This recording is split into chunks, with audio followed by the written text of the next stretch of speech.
제가 아는 분 중에 근래에 난청이 와서 듣는 것이 조금 힘들어 하시는 분이 계십니다. 우리는 오늘 하나님의 말씀을 들으러 이 자리에 나왔습니다. 특별히 오늘 하나님의 말씀을 들어오는 사랑하는 모든 성도들에게 에바다의 역사가 나타나서 정말 하나님의 말씀이 들려지고 그 말씀에 정말 변화받고 날마다 하나님의 은혜 가운데 살아가는 우리들이 되었으면 너무나도 좋겠습니다. 오늘 하나님의 말씀이 들리기를 주의 이름으로 축복합니다. 제가 며칠 전에 실제로 목격한 일인데요. 여러분, 우리나라에서 제일 급한 차가 있다면 어떤 차가 제일 급한 차일까요? 제가 4가지로 보기를 드리겠습니다. 첫 번째는 버스, 두 번째는 경찰차, 세 번째는 소방차, 네 번째는 119 구급차. 우리나라에서 어떤 차가 가장 급한 차일까요? 급한 차라고 하면 이 차가 오면 무조건 비켜줘야 된다는 거죠. 가장 우선순위가 빠른 차를 이야기합니다. 우리나라에서 버스, 경찰차, 그리고 소방차, 그리고 구급차 중에 어떤 차가 가장 급한 차일까요? 우리 상식으로 보면 구급차가 가장 급한 차라고 우리가 여기지 않습니까? 그래서 가끔씩 우리가 길을 걸어가다 보면 구급차가 오면 모든 차가 다 비껴주는 것을 볼 수가 있습니다. 근데 제가 며칠 전에 본 사건을 보면 우리나라에서 가장 급한 차는요, 버스였다는 것을 알 수 있었습니다. 도로에서 차가 접촉 사고가 나서 사고가 났습니다. 그래서 그 사고를 이제 수습하기 위해서 경찰차도 오고 소방차도 오고 구급차가 왔습니다. 문제는 이 차들이 바로 도로를 이제 다른 차들이 못 가도록 사고 수습을 한다고 차도를 완전히 막아버렸다는 겁니다. 근데 갑자기 뒤에서 버스가 오더니 클락슨을 빵빵 거리는 겁니다. 클락슨을 왜 누를까요? 빗기라는 거죠. 그래서 경찰관이 그 클락슨을 누리는 이 버스 기사에게 아니 사고 처리하는 거 안 보이느냐고 왜 클락슨을 울리냐고 이야기를 했더니 버스 기사가 너무 바빠서 지금 나는 가야 된다는 겁니다. 그래서 경찰관이 아무리 얘기해도 이 기사는 계속해서 클락슨을 누립니다. 그랬더니 어떤 일이 일어날까요? 마치 홍해가 쫙 갈라들듯이 구급차가 비껴주더라는 겁니다.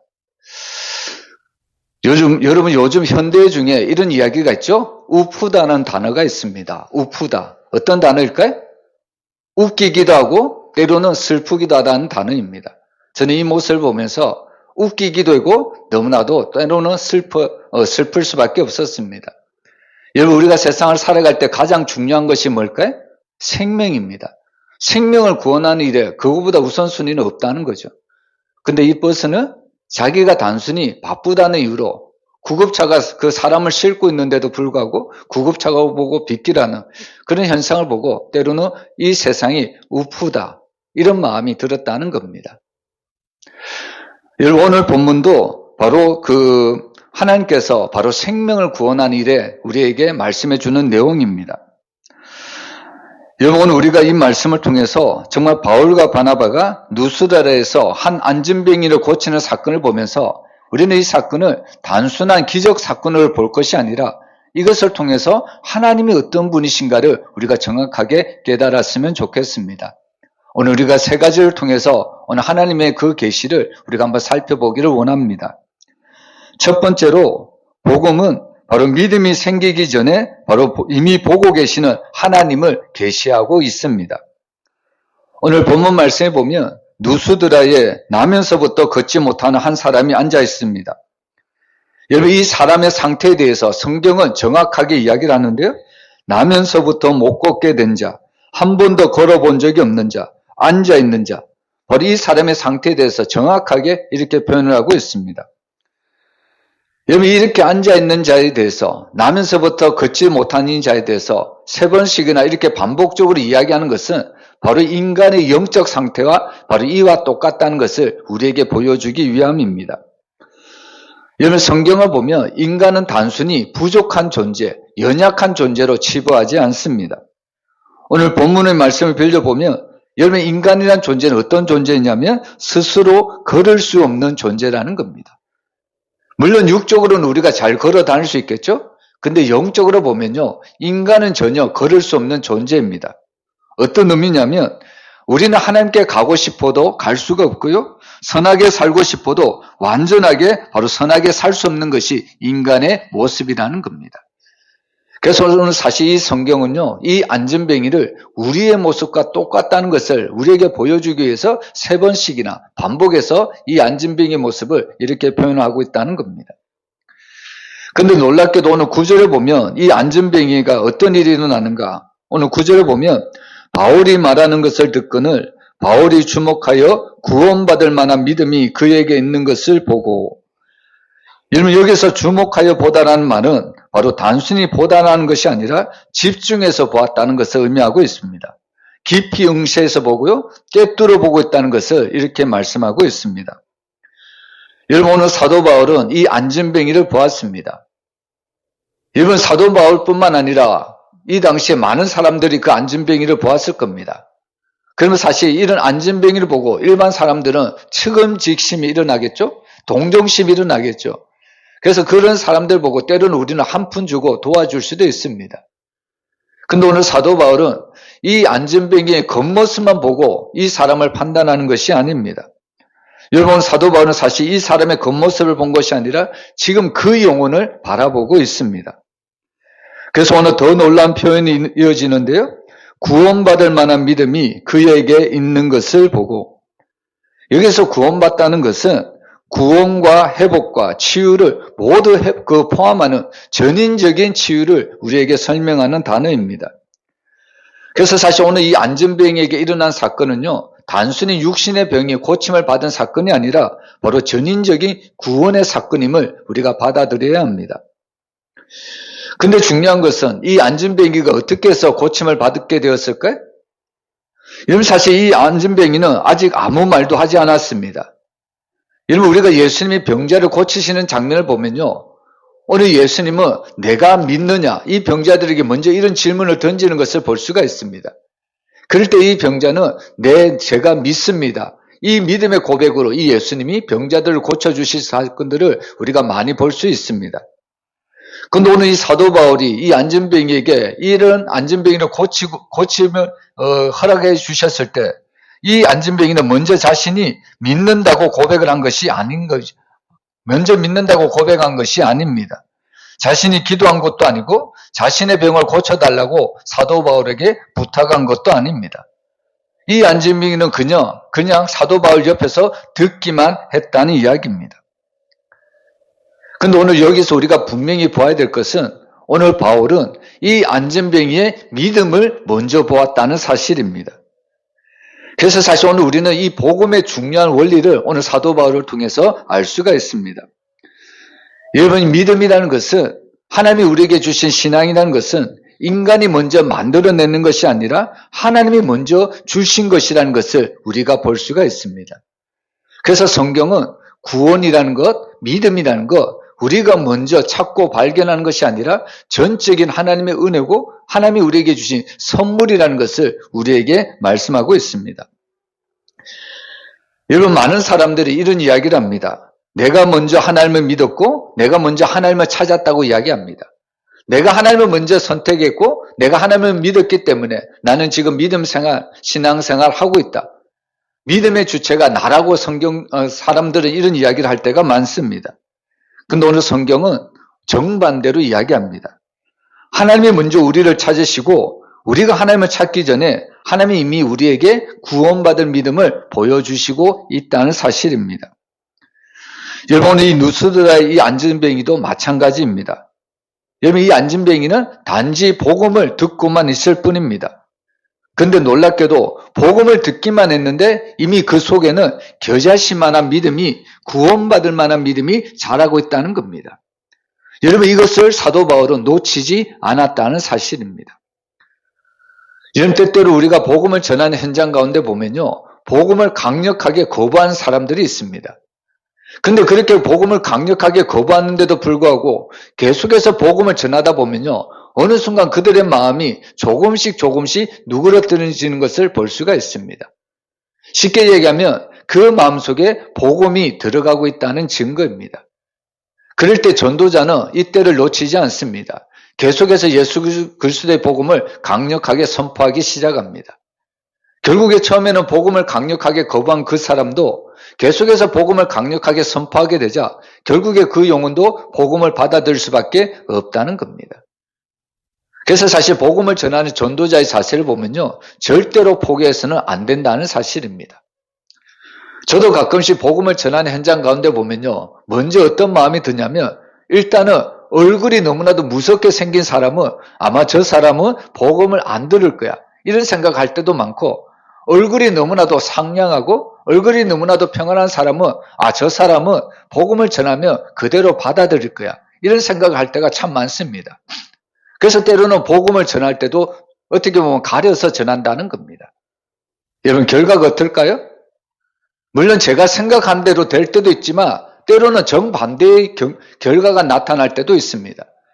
복음을 전혀 안 받아들일 것 같이 그렇게 무서운 얼굴을 한 사람도 어떻게 보면 순한 양같이 복음을 받아들이는 사람이 있고, 어떤 사람은 얼굴은 너무나도 천사와 같은 얼굴을 하고 있는데 복음을 전하면요, 너무나도 마음을 강팍하게 닫아버리는 그런 영혼들이 있다는 겁니다. 그래서 사실 우리는 사람의 외모를 보고 복음을 전하는 것이 아닙니다. 우리가 복음을 전하면요, 하나님께서 이미 구원받을 영혼들은 마음을 움직여주고 있다는 사실입니다. 오늘 이 안전뱅이가 그렇습니다. 나를 구원해 주십시오. 나의 병을 치료해 주십시오. 오늘 사도 바울이 이런 고백을 한 것이 아닙니다. 단지 그는 사도 바울이 전한 복음을 듣고만 있을 뿐입니다. 근데 놀랍게도 겉으로는 표현이 안 됐는데 오늘 사도 바울은 그 영혼의 그 깊은 곳을 바라보기 시작합니다. 그 영혼이 구원받을 만한 믿음이 있다는 것을 사도 바울은 알았다는 이야기입니다. 그래서 오늘 복음이라는 것은요, 항상 우리가 듣든지 아니 듣든지 복음의 열매는 하나님께 달린 것이고 복음을 전하는 것이 성도들의 자세라는 것을 우리가 잊어서는 안 된다는 이야기입니다. 여러분, 사람들이 이 안전뱅이를 볼 때는 아마도 이런 생각을 했겠죠? 저 사람은 평생 저렇게 살겠지. 저 사람은 아무것도 할 수 없을 거야. 여러분, 겉으로 보면 안전뱅이는 아무것도 할 수 없을 겁니다. 근데 하나님은 다르게 보신다는 것을 우리가 알아야 합니다.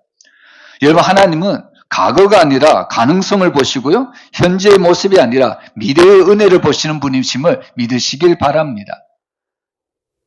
여러분, 3월 달에 이제 우리 아이들이, 특별히 그 초등학교에 들어간 아이가 있죠? 정연이가 들어갔고 온유가 들어갔습니다. 근데 부모의 마음은 처음에 이 아이들이 초등학교에 들어갔을 때 걱정이 많았겠죠? 이 아이가 과연 학교 생활을 잘 할까? 친구들과 잘 지낼까? 선생님 말씀을 잘 들을까? 때로는 이 아이가 초등학교에 처음 들어가기 때문에 부모의 마음은 많은 근심이 있었을 겁니다.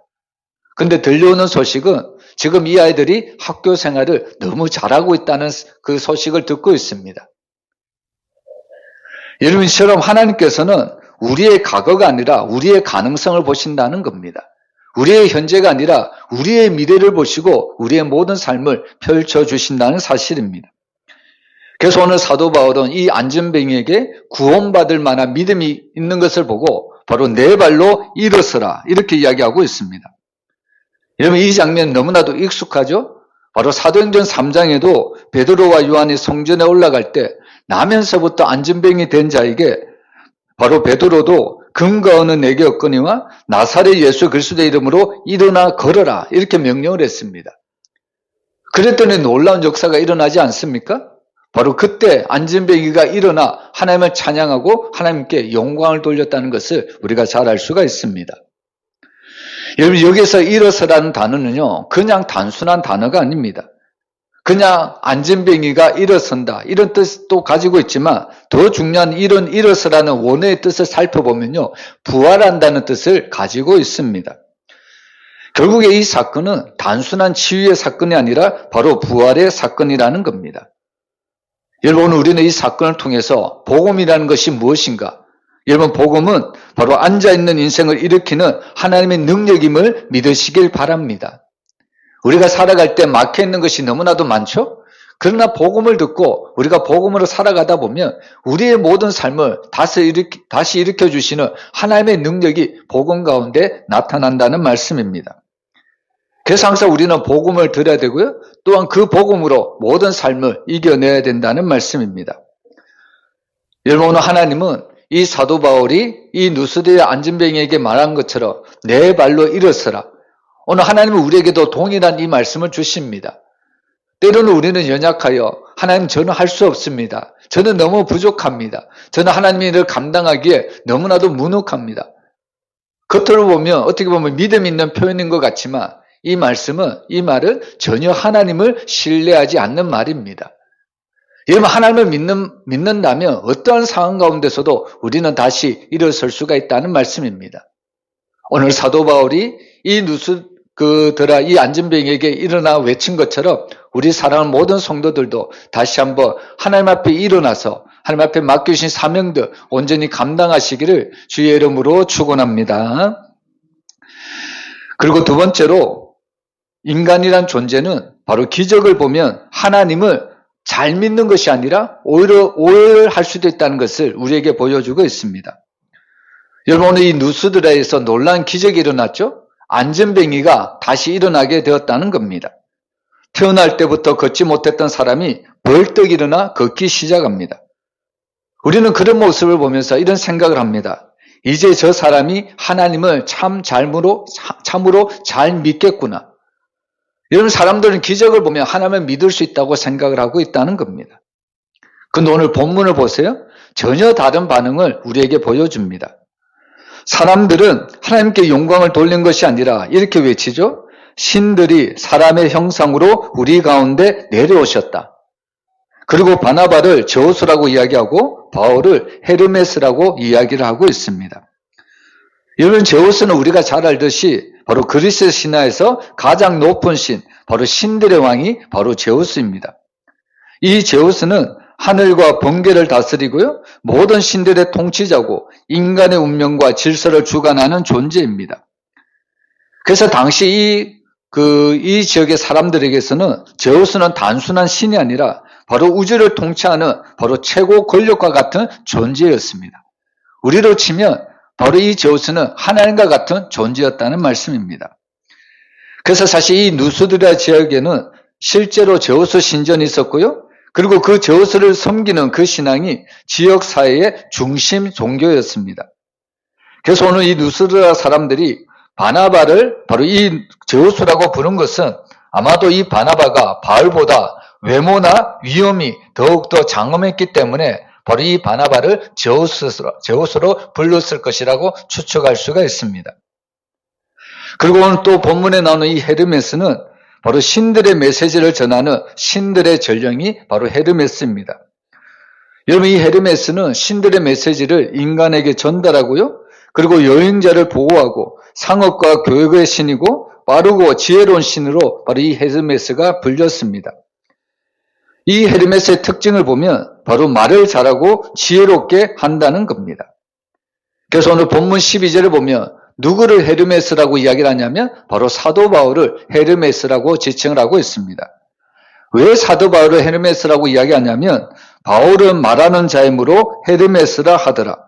즉 사도 바울이 설교를 많이 했기 때문에 아마도 사람들은 이 바울이 신의 대변자라고 생각을 해서 바로 이 사도 바울을 헤르메스다 이렇게 불렸을 것이다. 우리가 이렇게 생각할 수가 있습니다.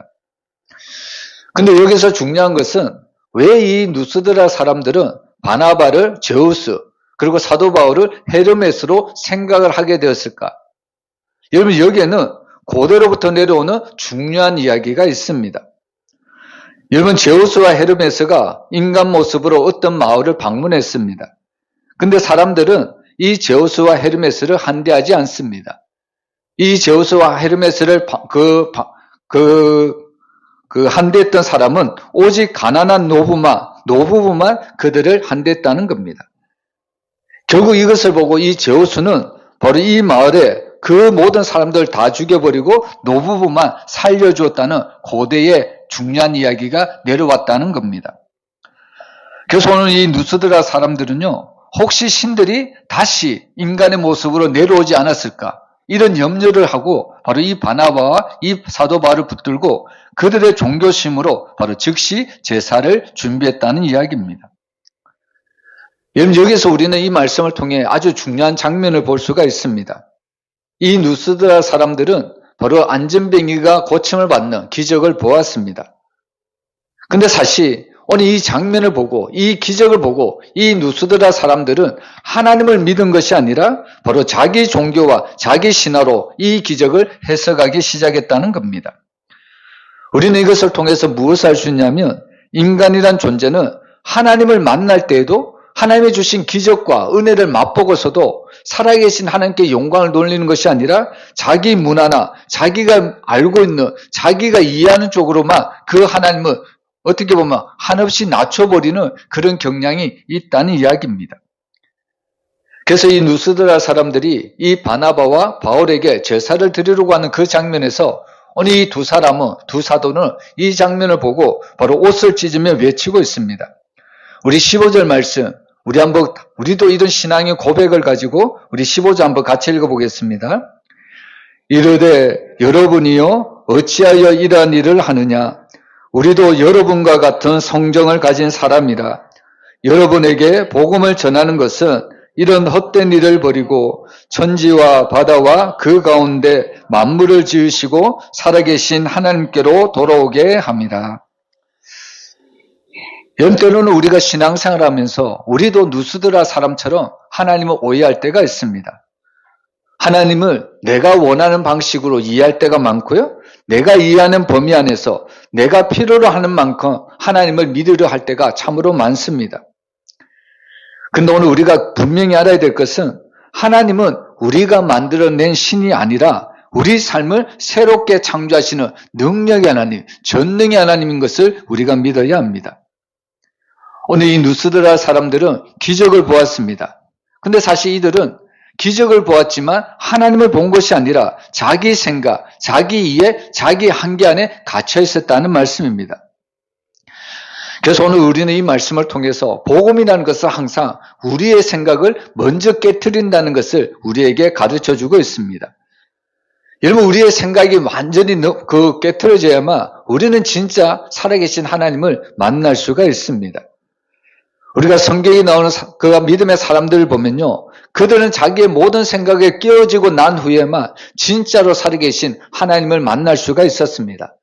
아브라함이 그랬고 야곱도 그렇고 요셉도 자기의 생각에 깨어지고 나서야만 진짜 살아계신 하나님을 만날 수가 있었습니다. 그래서 사실 야곱이 하는 고백이 너무나도 중요한데요. 여호와께서 과연 여기 계시거늘 내가 알지 못하였도다, 이런 고백을 하고 있습니다. 이런 때때로 우리도 이 야곱의 고백처럼 하나님은 어떻게 보면 아주 멀리 계신 하나님이라고 생각할 때가 많습니다. 나에게는 태산 같은 문제가 생길 때 하나님의 이 문제를 해결할 수 없을 정도로 마치 인간의 그 능력으로 하나님의 능력을 대입할 때가 너무나도 많다는 겁니다. 근데 그런 강야 같은 속에서도 야곱이 하나님을 만나자 그의 고백이 여호와께서 과연 여기 계시거늘 내가 알지 못하였도다. 여러분, 오늘 우리는 이 말씀을 통해서 하나님이 어떤 분이신가를 정확하게 알아야 합니다. 하나님이 어떤 분이신가를 우리가 정확하게 알려면 우리는 말씀을 깊이 깨달아야 합니다. 여러분, 오늘 이 사도 바울이 고백한 것처럼 오늘 우리도 정말 진짜 살아계신 하나님을 만남으로 우리의 모든 인생이 살아계신 하나님께 감사하며 살아계신 하나님께 영광을 돌리는 그런 삶을 살아가시기를 주의 이름으로 축복합니다. 그래서 오늘 마지막으로 이미 하나님께서는 모든 사람에게 자신을 증거하고 자신을 계시하고 계시다는 것을 우리에게 알려주고 있습니다.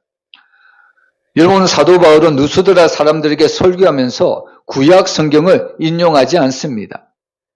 여러분, 사도 바울이 대부분 유대인들에게 설교할 때는요, 대부분 유대인들이 잘 알고 있는 구약 성경을 인용하면서 설교할 때가 참 많습니다. 근데 오늘 이 누스드라 지역에 와서는 이 사도 바울이 구약 성경을 인용해서 설교하는 것이 아니라 전혀 다른 방식으로 이 누스드라 사람들에게 설교를 하고 있습니다. 여러분, 그 이유가 뭐냐면 이들은 유대인이 아니라 이방인이었기 때문입니다. 여러분, 유대인들은 하나님을 알기 때문에 말씀을 잘 알겠지만 이방인들은 하나님의 말씀을 모릅니다. 하나님이 누구신지 알지도 못한다는 겁니다. 그래서 사도 바울은 구약 성경을 인용하는 것이 아니라 전혀 다른 자연 세계의 그것을 가지고 오늘 이 이방인들 누스드라 사람들에게 복음을 전하기 시작합니다. 그래서 오늘 이 말씀을 보면 하나님은 하늘로부터 비를 내리시고 결실기를 주시며 음식과 기쁨으로 너희 마음을 만족하게 하셨다고 말씀하고 있습니다. 여러분, 사실 하나님은요, 하나님을 믿는 성도들에게도 하나님의 자신을 나타내 보이시지만 하나님을 믿지 않는 모든 세상의 사람들에게도 하나님은 친히 하나님께서는 자신을 보여주고 있습니다. 무엇을 통해서 보여주시냐면 바로 자연 만물을 통해서 하나님은 보여주고 있다는 겁니다. 그래서 신학에서는 이런 자연 계시를 일반 계시라고 이야기하고 있습니다. 모든 사람들이 바로 하나님이 살아계시다는 것을 자연 계시를 통해서 우리에게 가르쳐주고 있습니다. 여러분, 우리는 살아계신 하나님을 어떻게 해서 알 수가 있을까요? 하늘의 질서, 계절의 변화, 열매 맺는 자연, 생명의 신비를 통해서 바로 우리는 하나님을 알 수가 있습니다. 결국에 우리는 이 땅에 돌아가는 모든 자연 만물을 통해서 하나님이 진짜로 계시구나, 하나님이 살아계시구나, 결국에 우리는 자연 만물을 통해서 살아계신 하나님을 볼 수가 있다는 이야기입니다. 그래서 여러분, 이 자연이라는 것은요, 단순한 것이 아닙니다. 여러분, 이 자연은 하나님의 흔적이 가득한 장소임을 믿으시길 바랍니다. 그래서 사실 믿는 사람들과 믿지 않는 사람들의 차이는 자연을 보고도 전혀 다른 반응이 나옵니다. 여러분, 어떤 사람이 산에 올라가 해돋이를 보았습니다. 붉은 태양이 떠오르고요, 산과 강이 빛으로 물들었습니다. 그리고 그 사람은 너무나도 이 자연 광경을 보고 감탄하며 이야기합니다. 정말로 아름답도다. 여러분, 사실 믿지 않는 사람들은 여기서 고백을 그칠 수밖에 없습니다. 그러나 믿는 사람들은요, 이렇게 아름다운 자연 광경을 보면서 자연이 아름다운 것도 찬탄하지만 더욱 중요한 것은 믿는 사람들은 이 자연을 만드신 하나님께 영광을 돌리게 된다는 사실입니다. 여러분, 이처럼 자연이라는 것은 하나님을 가리키고 있습니다. 그러나 중요한 것은 뭐냐면 이 일반 계시, 이런 자연 계시만으로는 하나님이 어떤 분이신가를 우리는 정확하게 알 수가 없습니다. 하나님이 계시다고는 이야기하지만 이 하나님이 어떤 분이시고 우리의 구원을 위해서 무엇을 하셨는지 자연 계시, 일반 계시로서는 우리가 도무지 알 수가 없습니다. 그래서 하나님이 우리에게 무엇을 주셨을까요? 바로 하나님이 우리에게 성경을 주심을 믿습니다. 그래서 성경을 다른 말로 하면 특별 계시라고 이야기합니다. 여러분, 하나님이 우리에게 주신 가장 큰 선물은 바로 성경입니다. 여러분, 이 성경을 통해서 하나님이 계시고요, 그리고 그 계신 하나님이 어떤 분이시고 또 우리의 구원을 위해서 어떤 일을 하셨는가, 하나님은 특별 계시를 통해서 우리에게 정확하게 말씀하고 있습니다. 그래서 오늘 사도 바울은요, 자기를 붙들고 마치 신으로 대접하려고 하는 이 누스드라 사람들에게 모든 것을 떨쳐버리고 이 헛된 일을 버리고 살아계신 하나님께 돌아오라고 강력한 복음을 이야기하고 있습니다. 여러분, 그래서 사실 복음이라는 것은 단순한 지식이 아니라, 단순한 정보가 아니라 하나님께로 방향을 바꾸라는 구원의 초대라는 것을 믿으시길 바랍니다. 그래서 이 복음을 들을 때 수많은 사람들이 그들의 마음이 무너지고요, 결국 살아계신 하나님을 만날 수 있는 것을 우리가 알 수가 있습니다. 여러분, 오늘 우리는 이 말씀을 통해서 하나님이 여전히 우리에게 자신을 바로 계시하고 있다는 것을 우리에게 가르쳐주고 있습니다. 자연을 통해서, 특별히 성경을 통해서 하나님이 우리를 얼마나 사랑하시는지, 또 우리의 모든 죄의 문제를 해결하기 위해서 바로 십자가, 그 예수 그리스도를 이 땅에 보내주시고 우리의 모든 죄를 완벽하게 해결해 주셨다는 사실을 하나님의 성경을 통해서 우리에게 알려주고 있다는 겁니다. 그래서 오늘 우리는 이 하나님께서 우리에게 보여주신 최종의 계시가 누구냐면 바로 예수 그리스도임을 믿어야 합니다. 여러분, 사실 우리는 예수님을 통해서 하나님이 우리에게 보여주신 최종적인 계시를 우리가 볼 수가 있습니다. 이 땅에 오신 예수님은 단순히 하나님을 설명한 분이 아니라 하나님을 직접 보여주신 분이 바로 예수님입니다. 그래서 예수님이 뭐라고 이야기할까요? 나를 본 자는 아버지를 보았다고 이야기를 하는 겁니다. 여러분, 우리는 예수님 안에서 하나님의 사랑을 보고 하나님의 거룩함을 보고 하나님의 구원을 우리가 볼 수가 있습니다. 그래서 사실 우리는 예수님을 통과하지 않고서는 우리는 하나님 앞에 나아갈 수가 없습니다. 예수님이 우리에게 주신 가장 중요한 말씀, 나는 곧 길이요 진리요 생명이니 나로 말미암지 않고는 아버지께로 갈 자가 아무도 없다고 이야기하고 있습니다. 여러분, 결국은 우리는 예수님 때문에 하나님이 어떤 분이시고 하나님이 우리를 얼마나 사랑하시고 또 하나님이 우리의 구원을 위해서 어떤 일을 행하셨는가 우리는 분명히 알 수가 있습니다. 그래서 우리는 날마다 이 예수님 안에서 우리에게 구원을 주시고 우리의 길을 인도하시고 우리의 모든 삶을 열어주시는 그 하나님, 그 예수님께 감사하며 살아가야 된다는 말씀입니다. 여러분, 하나님은 바로 이 사도 바울을 통해서 우리에게 이 계시의 말씀을 증거해주고 있습니다. 그리고 이 누스드라 사람들에게 사도 바울은 강력한 복음을, 메시지를 전달하고 있습니다. 나에게로 돌아오라는 겁니다. 여러분, 이 나에게로 돌아오는 이 말씀이 동일하게도 우리에게 적용이 되는 줄로 믿습니다. 여러분, 극동방송에 보면요, 새끼라라는 그런 프로가 있습니다. 이 새끼라는 어떤 그 방송이냐면 세상의 영혼을 깨우는 라디오의 준말입니다. 때때로 과거에 예수님을 믿었지만 현재에 예수님을 믿지 않고 신앙생활에 방학을 하는 많은 성도들을 다시 한번 복음으로 초청하는 그 프로가 바로 라디오, 그 극동방송에서 나오는 새끼라의 프로입니다. 그래서 사실 그 프로를 통해서 많은 성도들이 방학을 하고 있고 쉬고 있는 그 성도들이 다시 한번 그 복음을 듣고 주님 앞에 나오는 귀한 역사가 일어나고 있습니다. 여러분, 혹시라도 우리의 신앙이 방학이 되고 있다면 다시 한번 우리도 주님께로 돌아왔으면 좋겠습니다. 우리의 몸은 이 자리에 있을지 모르겠지만 우리의 마음은 행여나 하나님께로 멀어졌다면 다시 주님께로 돌아오는 놀라운 은혜가 있었으면 좋겠습니다. 오늘 사도 바울이 천지를 지으신 모든 만물이 주께로 돌아오라고 우리에게 강력하게 외쳤듯이 이곳에 계신 사랑하는 모든 성도들, 또 우리 교회에 특별히 방학을 하고 있는 성도들이 있다면 다시 한번 주님의 복음의 소식을 듣고 주님 앞에 돌아와 하나님 앞에 영광 돌리고 주님 앞에 구원받는 놀라운 은혜가 있기를 주의 이름으로 축원합니다.